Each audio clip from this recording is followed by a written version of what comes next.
نفسیات کے مطابق روزانہ قرآن پاک کی تلاوت کرنے سے ڈپریشن ختم ہو جاتا ہے، دل کو سکون ملتا ہے اور انسان مایوسی کی کیفیت سے باہر آ جاتا ہے۔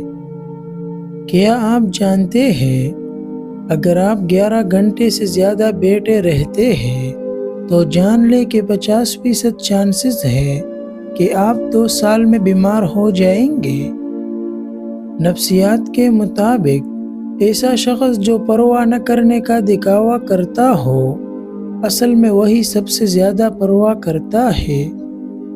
صورت بغیر سیرت کے ایسا پھول ہے جس میں کانٹے زیادہ ہو اور خوشبو بالکل نہ ہو۔ کیا آپ جانتے ہیں تکیے کے بغیر سونا آپ کی کمر مضبوط کرتا ہے اور کمر درد سے آرام محسوس ہوتا ہے۔ جاگنے کی بہترین جگہ اپنا گریبان اور رہنے کی صحیح جگہ اپنی اوقات ہوتی ہے۔ محبت سحری میں پیے گئے پانی کے آخری گھونٹ کی طرح ہونی چاہیے، جس کے بعد دوسری کی گنجائش نہ ہو۔ آپ کا کردار ہی آپ کو مرد بناتا ہے، باقی مونچھیں تو بلی کی بھی ہوتی ہے۔ محبت کرنی ہے تو موٹے انسان سے کرے تاکہ وہ آپ کو چھوڑ کر بھاگ نہ سکے۔ مرد چاہتا ہے وہ عورت کی زندگی کا پہلا مرد ہو، جبکہ عورت چاہتی ہے وہ مرد کی زندگی کی آخری عورت ہو۔ جو لڑکی 16 سال کی عمر میں محبت کر سکتی ہے، وہ کردار کی مضبوط کیسے ہو سکتی ہے؟ یہ عمر تو کردار کو سنورنے اور مکمل کرنے کی ہوتی ہے۔ انسان کے جسم کے 2 مقام ایسے ہیں جنہیں خدا نے اپنی قیام گاہ کہا ہے، شہرگ اور دل۔ کوشش کرو کہ یہ ہمیشہ صاف و پاکیزہ رہے۔ جوائنٹ فیملی اور انٹرنیٹ کی دنیا میں رہنے والوں کو حقیقی پرائیویسی صرف قبر میں ہی مل سکتی ہے۔ عورت میں ایک عادت بہت اچھی ہوتی ہے کہ جب اسے دھوکہ ملتا ہے تو وہ چند روز روتی ہے، انتظار کرتی ہے اور نہیں آنے پر دوسرا ساتھی چن لیتی ہے، جبکہ مرد اپنی زندگی برباد کر لیتا ہے اور ہمیشہ اس کا انتظار کرتا رہتا ہے۔ جب کسی ضرورت مند کی آواز تم تک آئے تو تہ دل سے اللہ پاک کا شکریہ ادا کرو کہ اس نے تمہیں اپنے بندے کی مدد کے لیے تمہیں پسند فرمایا ہے، ورنہ وہ تو اکیلا ہی کافی ہے۔ بانو قدسیہ کہتی ہے، کسی رشتے کو کتنی ہی محبت سے باندھا جائے، لیکن اگر عزت اور لحاظ چلا جائے تو محبت بھی چلی جاتی ہے۔ کچھ لوگ محبت کے قابل نہیں ہوتے، ان کی آنکھوں پر مفاد کی پٹی بندھی ہوتی ہے جس سے وہ صرف نفع نقصان دیکھ سکتے ہیں۔ ہر بات میں، ہر رشتے میں کسی کو اتنا پیار دو کہ گنجائش نہ چھوڑو، پھر بھی تمہارا نہ بن سکے تو اسے چھوڑ دو، کیونکہ وہ محبت کا طلبگار ہی نہیں بلکہ وہ ضرورت کا پجاری ہے۔ بانو قدسیہ کہتی ہے، دنیا میں بہت کم لوگ ہی ایسے ہوتے ہیں جنہیں مان رکھنا آتا ہے۔ مجھے ان اندھوں پر بہت ترس آتا ہے جنہیں اپنی غلطی نظر نہیں آتی۔ ایک مرد کی محبت تب تک کامل نہیں ہو سکتی جب تک وہ دوسری عورت کے احترام میں اپنی نظروں کو نیچے نہ کر لے۔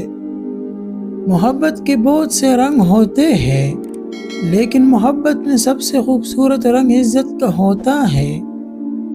عورت کے چہرے پر تمام رنگ مرد کی وجہ سے آتے ہیں، چاہے وہ خوشی کے ہو یا غم کے۔ عورت ساری مصیبتوں سے تنہا لڑ سکتی ہے اگر اسے یقین ہو کہ اس کا مرد اس کے پیچھے کھڑا ہے۔ جسے ہر عورت اچھی لگے اسے مرد نہیں کہتے۔ ایک دوسرے کے جیسا ہونا ضروری نہیں، بلکہ ہمیشہ کے لیے ایک دوسرے کے لیے جینا ضروری ہے۔ زندگی کے سفر میں ان لوگوں پر توجہ نہ دے جو آپ کے راستے میں کھڑے ہیں، بلکہ ان لوگوں پر توجہ دے جو آپ کے ساتھ کھڑے ہیں۔ کچھ لوگ آپ سے صرف اتنا پیار کریں گے جتنا وہ آپ کو استعمال کر سکتے ہیں۔ جہاں ان کے پیدے رک جاتے ہیں وہاں ان کی وفاداری ختم ہو جاتی ہے۔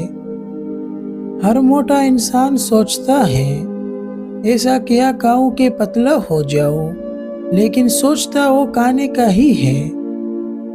جب فرشتے سوال پوچھیں گے کہ پردہ کیوں نہیں کیا تو انہیں بھی کہنا ہمارا دل صاف تھا۔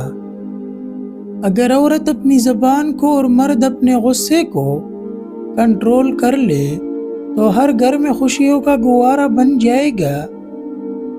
منٹو اگر آج کے دور میں ہوتا اور فیس بک ٹک ٹاک دیکھ لیتا تو کبھی یہ نہ لکھتا کہ عورت مجبوری میں طوائف بنتی ہے۔ کاش کہ میں پلٹ جاؤں اس بچپن کی وادی میں جہاں نہ کوئی ضرورت تھی نہ کوئی ضروری تھا۔ وہ عورت کبھی بوڑھی نہیں ہوتی جس کا شوہر اسے اس بات کا یقین دلا دے کہ وہ اس دنیا کی خوبصورت ترین عورت ہے۔ شوہر ان سے بھی رشتہ رکھتا ہے جو اس کی بیوی کی عزت نہیں کرتے، اور بیوی ہر اس شخص سے رشتہ توڑ لیتی ہے جو اس کے شوہر کی عزت نہیں کرتے، چاہے وہ سگے بہن بھائی ہی کیوں نہ ہو۔ شاید اسی لیے عورت اکیلی ہو جاتی ہے۔ مقدر لکھنے والے کے پاس مقدر بدلنے کی بھی اختیار ہے۔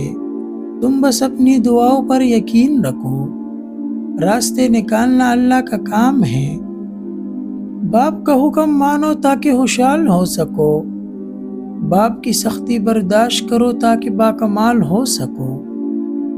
3 باتوں کی وجہ سے عورت اپنی عزت اور مقام کھو دیتی ہے، اور شوہر اپنی بیوی میں دلچسپی نہیں لیتا اور یہی کوشش کرتا ہے کہ وہ زیادہ وقت گھر سے باہر گزارے۔ پہلی بات، وہ شوہر کی باتوں کو زیادہ اہمیت نہیں دیتی اور دوسروں کی بات کا بھروسہ کرنے لگ جائے۔